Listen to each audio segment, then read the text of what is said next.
In today's video, I'm going to teach you how to make a Google form. Let's dive right in by setting up your form through Google Drive. To begin, open your web browser and head over to drive.google.com. Once you're there, you'll be greeted by your Google Drive dashboard where all your files are neatly organized. Look over to the left side of the screen and you'll see a button labeled Plus New.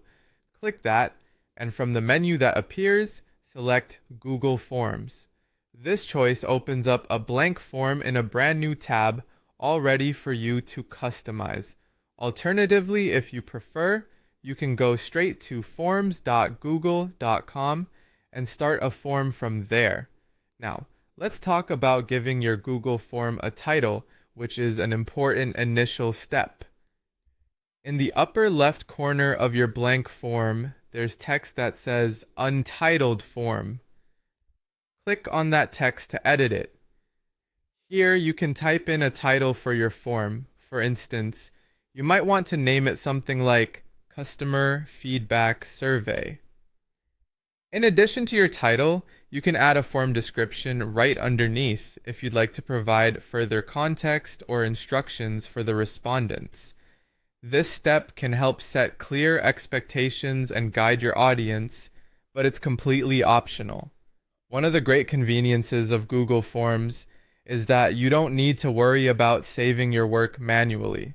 Google Forms auto-saves everything you do in real time, so you can focus on creating your content without the fear of losing your progress. Everything is efficiently stored in your Google Drive under My Drive. If you want to keep your forms organized, simply drag your form into a specific folder within your Google Drive. This organization can be incredibly useful for keeping track of multiple forms or surveys you might run over time.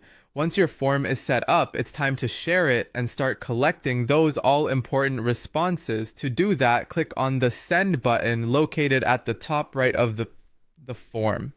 You'll find multiple ways to distribute your form. You can send it directly via email, which is straightforward and efficient for a specific group.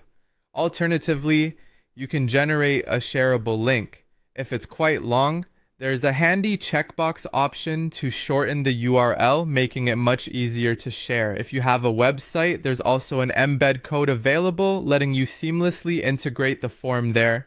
After sending out your form, all responses are automatically saved and can be viewed within the Responses tab of your form. For a more comprehensive analysis, or if you prefer working offline, you can also export the responses directly to Google Sheets. This option provides all the data in a familiar spreadsheet format, making it easy to navigate and analyze. And there you have it, an easy walkthrough on creating and sharing a Google form.